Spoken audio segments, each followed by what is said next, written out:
Hello student, good morning.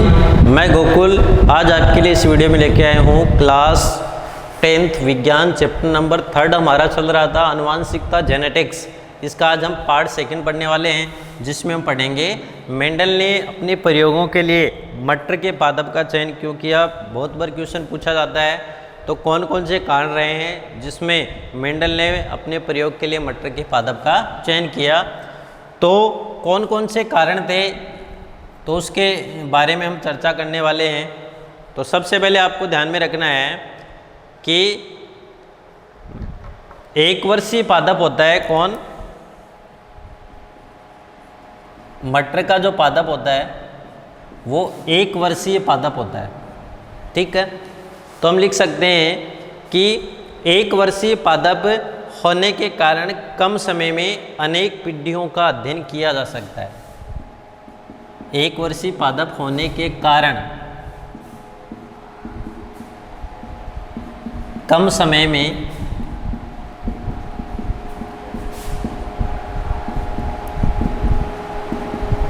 अनेक पीढ़ियों का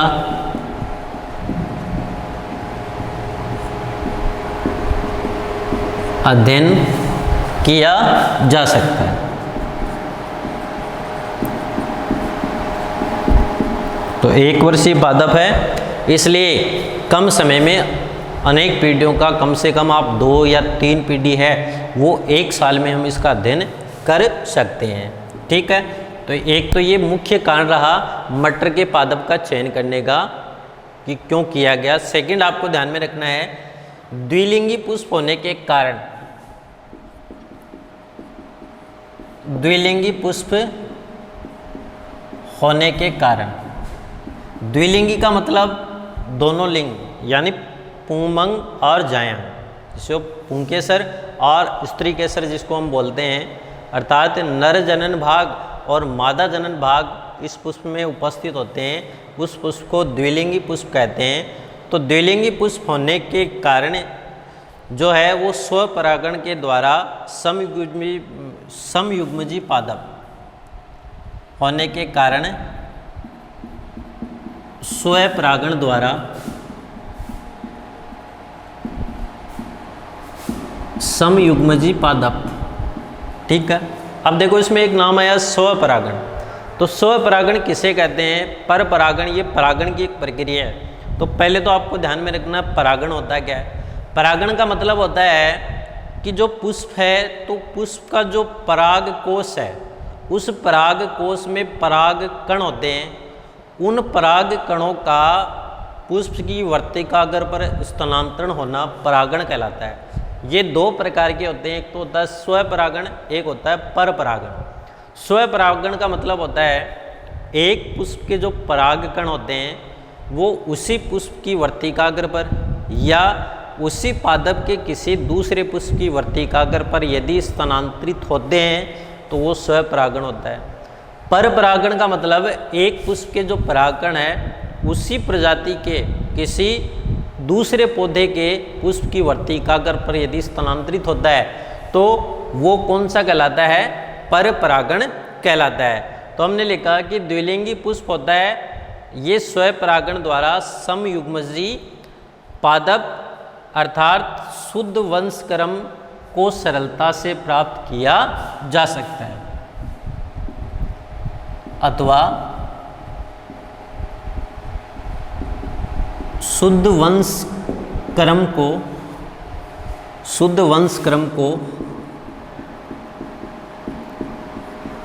सरलता से प्राप्त किया जा सकता है। तो ये भी आपको ध्यान में रखना है, जो शुद्ध वंश क्रम है उसको सरलता से प्राप्त किया जा सकता है। ठीक है, थर्ड आपको ध्यान में रखना है विपुंसन विधि। विपुंसन विधि, विपुंसन विधि द्वारा कृत्रिम पर परागण आसानी से किया जा सकता है। कृत्रिम पर परागण आसानी से किया जा सकता है। कौन सी विधि? विपुंसन विधि द्वारा कृत्रिम रूप से पर परागण है उसको आसानी से किया जा सकता है। कैसे? विपुंसन का मतलब या तो आप उनके जो पराग कोश है उसको बंदे कर दो, या किसी झिल्ली से आप उसको बांध दो, या उसका जो वर्तिकाग्र है उसको आप बंदे कर सकते हैं। तो जो विपुंसन की विधि है उससे कृत्रिम परागण पर परागण है वो आसानी से किया जा सकता है। कृत्रिम रूप से हम बाहर से कोई परागण है उसके ऊपर यदि छोड़ दें तो वो परागण की प्रक्रिया वहाँ पे संभव करवाई जा सकती है। किस केस में? इस मटर के केस में। तो ये एक इम्पोर्टेंट कारण रहा है किसको? मटर के पादप का चयन करने का। तो ये जो 3 कारण है वो आपको ध्यान में रखना है, ठीक है।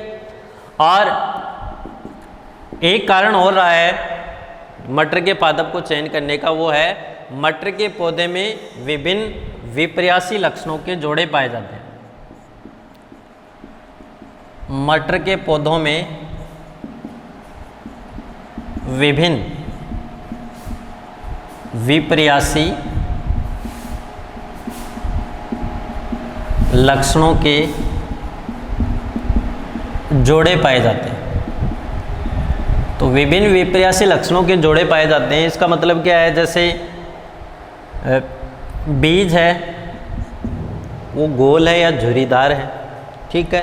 पुष्प सफ़ेद है या फिर बैंगनी है। तो ये विपर्यासी लक्षण उनके जोड़े पाए जाते हैं, इसलिए उन्होंने इस पादप का चयन किया। तो ये 4 मुख्य बातें आपको इसमें ध्यान रखनी है, ठीक है। अब उसके बाद में अगला जो पॉइंट आता है, परीक्षा में क्वेश्चन पूछा जाता है मेंडलवाद की पुनर्खोज किस वैज्ञानिक ने करी, या किन वैज्ञानिकों ने मेंडलवाद जो है उनकी पुनर्खोज की। अगला पॉइंट है मेंडलवाद की पुनर्खोज।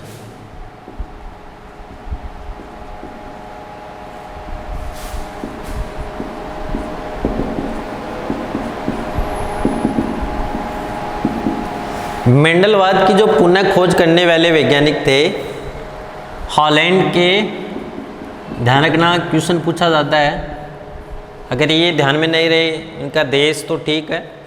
हॉलैंड के ह्यूगो डी व्रिज, ह्यूगो डी व्रिज कहाँ के थे? हॉलैंड के। एक वैज्ञानिक था जर्मनी के कार्ल कोरेंच।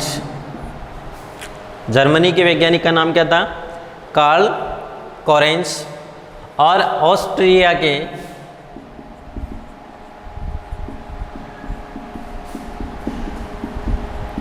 Eric von सेरमेक। ऑस्ट्रिया के वैज्ञानिक का नाम क्या था? Eric von Cermak. तो इन तीनों वैज्ञानिकों ने मिलकर किसकी खोज की थी? सन 1900 में। कब? सन 1900 में तीनों वैज्ञानिकों ने मिलकर मेंडलवाद है उसकी पुनर्खोज की थी। इंपॉर्टेंट क्वेश्चन बनता है तो आपको ये ध्यान में रखना है। अब देखो हमने पढ़ा कि जो मेंडल था उन्होंने अपने प्रयोगों के लिए 7 जोड़ी विपर्यासी लक्षणों का अध्ययन किया। अब वो 7 जोड़ी विपर्यासी लक्षण कौन कौन से हैं तो उसके बारे में देखते हैं। तो अगला हमारा जो पॉइंट होगा वो होगा मेंडल द्वारा अपने प्रयोग में लिए गए 7 विपर्यासी लक्षण। मेंडल द्वारा अपने प्रयोग में लिए गए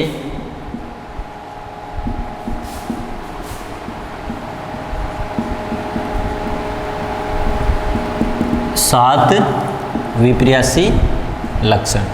तो 7 जो लक्षण कौन कौन से हैं उसको हम एक सारणी के द्वारा पढ़ने वाले हैं। तो सबसे पहले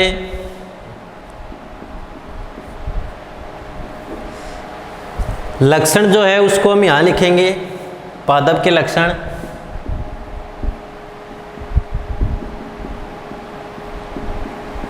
ठीक है, इसको थोड़ा ज़्यादा फिर प्रभावी लक्षण और अप्रभावी लक्षण।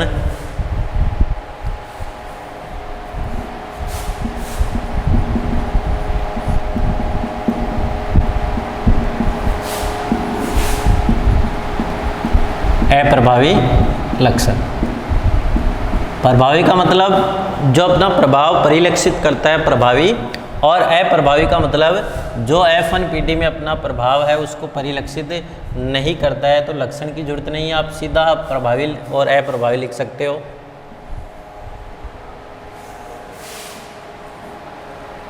ठीक है, अब देखना इसको ध्यान से। जैसे सबसे पहले जो 7 लक्षण थे उन्होंने सबसे पहले लिया था पादप की ऊंचाई। पहला जो लक्षण था पादप की ऊंचाई। अब पादप की ऊंचाई में उन्होंने लिया कि भाई पादप लंबा है या फिर बौना है। तो जो अपना प्रभाव दिखाएगा लंबा, और अप्रभावी क्या है इसका, बौना। तो पादप की लंबाई में या ऊंचाई में सबसे प्रभावी लक्षण क्या है, लंबा, और अप्रभावी लक्षण क्या है, बौना है। सेकंड आता है पुष्प की स्थिति। पुष्प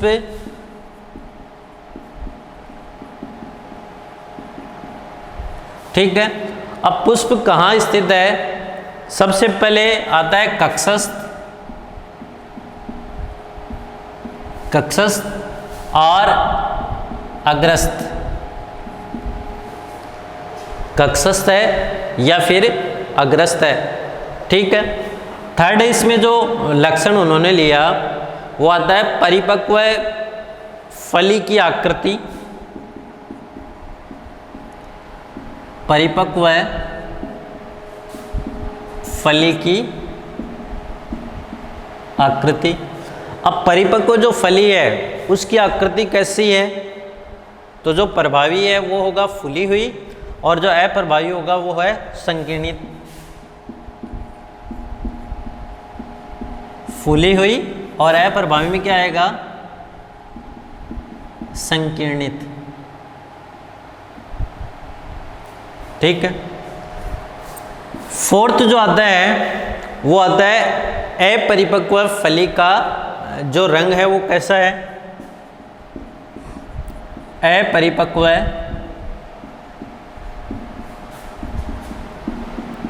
फली का रंग। तो अपरिपक्व जो फली थी उसका रंग हरा है या फिर पीला, तो जो प्रभावी है वो होगा हरा और अप्रभावी कौन सा होगा, पीला।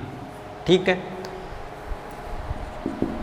अगला जो उन्होंने 4 तो हो गए, 5वां जो लक्षण लिया था वो लिया था पुष्प का रंग।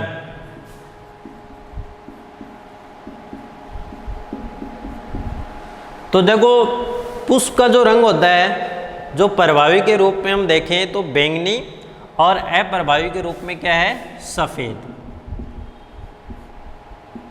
बैंगनी और अप्रभावी के रूप में क्या होगा, सफ़ेद।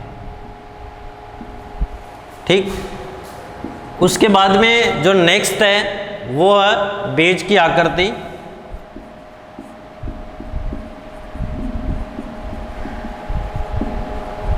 अब यदि हम बीज को देखें तो बीज में जो प्रभावी लक्षण होगा वो होगा गोल, और अप्रभावी क्या होगा, झुर्रीदार।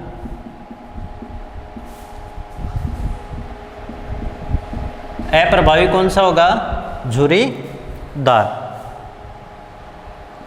और अगला जो लास्ट 7वां जो उन्होंने अध्ययन यानी जो लक्षण चयन किया था वो है बीज का रंग।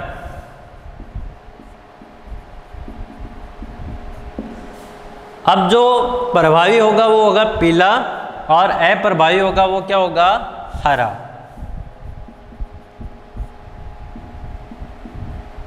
तो इस प्रकार उन्होंने जो 7 लक्षण हैं उनका चयन किया, और उन्हीं लक्षणों के आधार पे आगे जो आनुवंशिकता के नियम है वो प्रतिपादित किए। संकरण के जितने भी प्रयोग हैं वो इन 7 लक्षणों के आधार पर मेंडल द्वारा जो है वो प्रतिपादित किए गए थे। तो ये 7 आपको ध्यान में रखना है। पादप की ऊंचाई, की पादप लंबा है या फिर बौना है। पुष्प की स्थिति, पुष्प की स्थिति का मतलब पुष्प कक्षस्थ है या फिर अग्रस्थ। अब देखना है यहाँ से, ये जैसे यहाँ से कोई शाखा निकली हुई है, यहाँ पे यदि पुष्प उग रहा है, लग रहा है, तो वो तो हो जाएगा कक्षस्थ, और यदि टॉप पे लग रहा है तो वो क्या होगा, अग्रस्थ होगा। परिपक्व फली की आकृति, फली यदि फूली हुई है एकदम और अप्रभावी होता है संकीर्णित। परिपक्व फली का रंग क्या होता है, प्रभावी के रूप में हरा होगा परिपक्व है, और अप्रभावी के रूप में पीला होगा। पुष्प का रंग बैंगनी और सफ़ेद, प्रभावी होगा वो बैंगनी और अप्रभावी होगा वो सफ़ेद। बीज की आकृति गोल और झुर्रीदार, जैसे ये गोल है और ये यहाँ पे क्या है, इस प्रकार ये झुर्रीदार है, और बीज का रंग पीला है या फिर हरा है। तो ये आपको 7 मुख्य लक्षण है वो ध्यान में रखना है। अगला पॉइंट होगा आनुवांशिक शब्दावली। तो ये आनुवांशिक शब्दावली से संबंधित कुछ क्वेश्चन जो है वो परिभाषा के रूप में परीक्षा में पूछे जाते हैं, तो इसको हम ध्यान से पढ़ेंगे और इसको अच्छे से समझना है, ताकि इससे रिलेटेड कोई भी क्वेश्चन यदि परीक्षा में आए तो उसको आसानी से किया जा सके। तो अगला पॉइंट होगा आनुवांशिक शब्दावली। अब आनुवांशिक शब्दावली को यदि हम देखें तो सबसे पहले ध्यान रखना है जीन।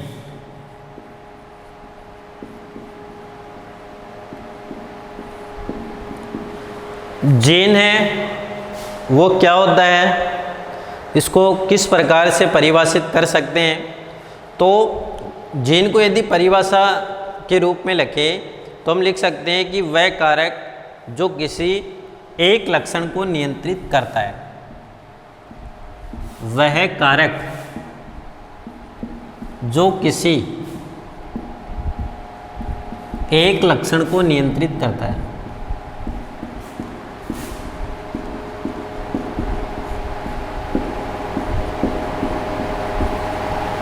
तो एक कारक का नाम है फैक्टर, जिसको हम बोलते हैं, जो किसी एक लक्षण को नियंत्रित करता है, क्या कहलाता है, जीन कहलाता है। ठीक है।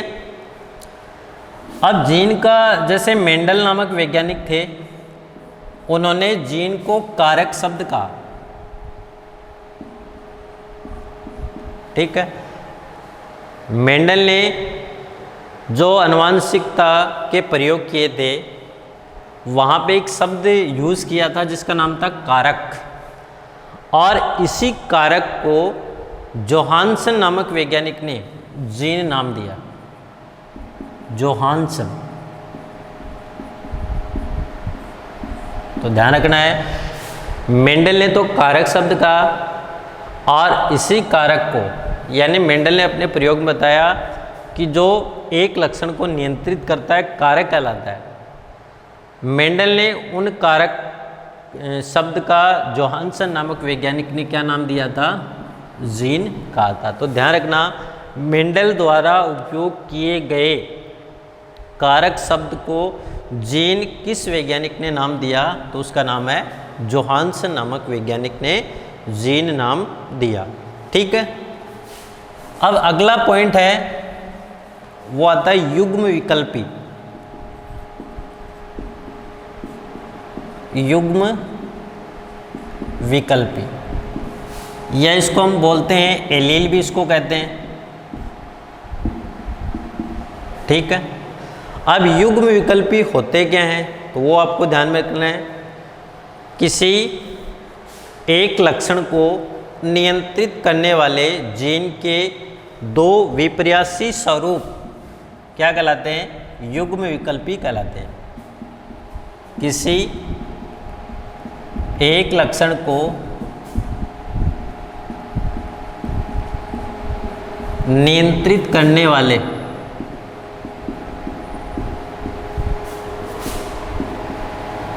जीन के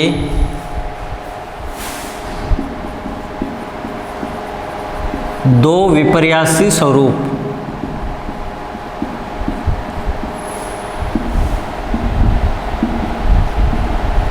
युग्म विकल्पी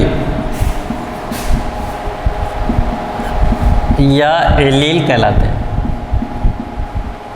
ध्यान रखना, कोई भी एक लक्षण है, उस एक लक्षण को नियंत्रित करने वाले जीन के दो विपर्यासी स्वरूप, जैसे टी और टी, ये जीन के दो विपर्यासी स्वरूप हैं, वो क्या कहलाते हैं?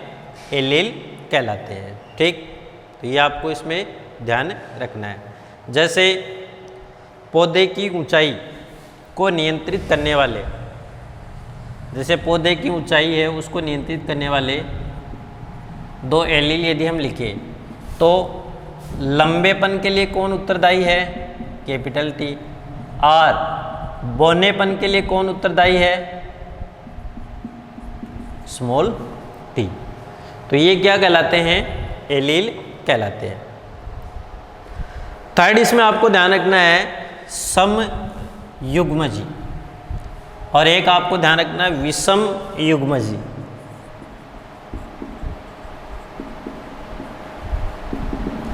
समयुग्मजी क्या होते हैं? तो इसको यदि हम परिभाषा के रूप में रखें, जब किसी लक्षण को नियंत्रित करने वाले, जब किसी लक्षण को नियंत्रित करने वाले जीन के, यानी कोई भी लक्षण है उसको नियंत्रित करने वाले जीन के, किसी भी लक्षण को नियंत्रित करने वाले जीन के दोनों युग्म विकल्पी,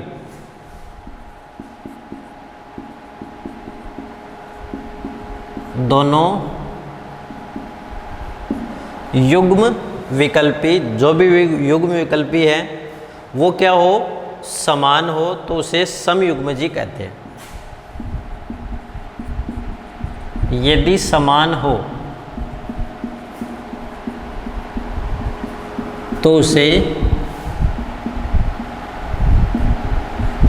समयुग्मजी कहते हैं। ठीक है। अब जैसे कैपिटल टी और कैपिटल टी, अब इसमें देखो दोनों युग्म विकल्पी क्या है? समान है, तो वो कौन से हो गए? समयुग्मजी। इसी प्रकार दोनों युग्म विकल्पी क्या है? समान है, तो ये भी क्या हो गए? समयुग्मजी। ठीक है। उसके बाद में अगली जो परिभाषा यदि हम पढ़ें तो हम पढ़ेंगे विषम युग्मजी। ठीक है। तो चौथी जो परिभाषा है वो होगी विषम युग्मजी।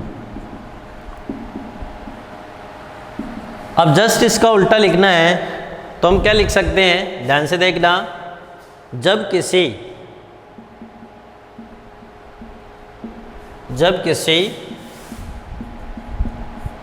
लक्षण को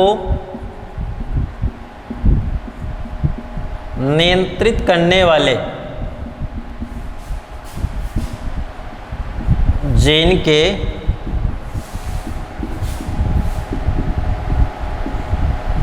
दोनों युग्म विकल्पी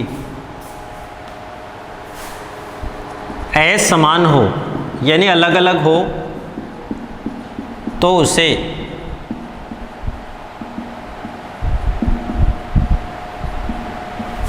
विषम युग्मजी कहते हैं। क्या हो?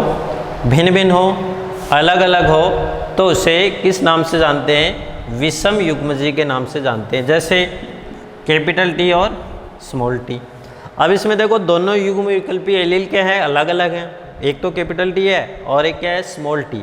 तो ये क्या कहलाते हैं? विषम युग्मजी कहलाते हैं। ठीक है। अगली जो परिभाषा है पांचवी, वो आती है लक्षण प्रारूप, जिसको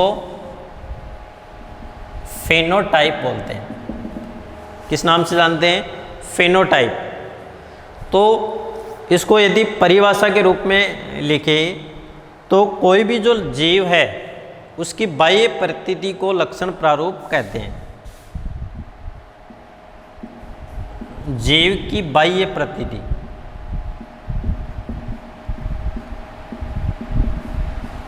क्या कहलाती है? लक्षण प्रारूप कहलाती है।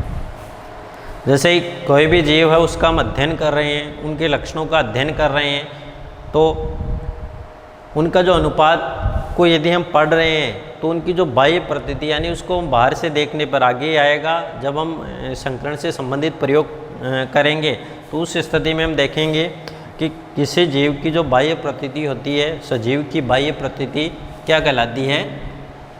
लक्षण प्रारूप, या जिसको हम बोलते हैं फिनोटाइप, उसके नाम से जाना जाता है। जैसे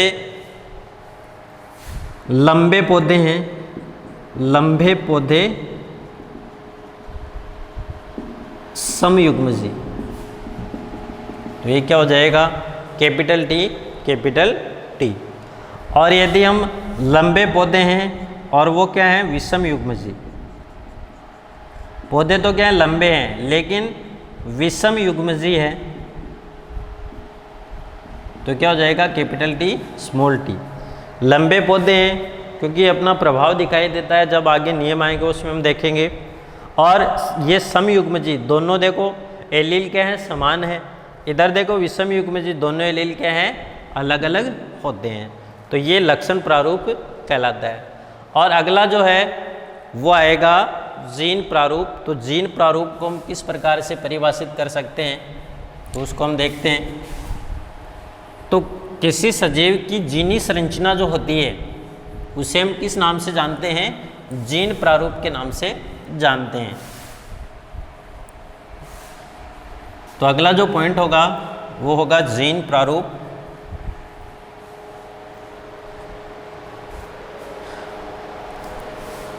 जीन प्रारूप, जीनोटाइप। तो हम लिख सकते हैं कि किसी सजीव की आनुवंशिक रचना को जीन प्रारूप कहते हैं। किसी सजीव की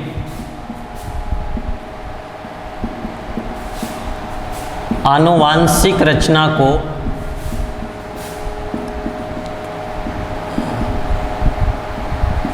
जीन प्रारूप कहते हैं, या इसको हम बोल सकते हैं जीनोटाइप। तो आनुवंशिक रचना जो होती है उसको जीन प्रारूप के नाम से जानते हैं। जैसे शुद्ध या समयुग्मजी लंबा, शुद्ध या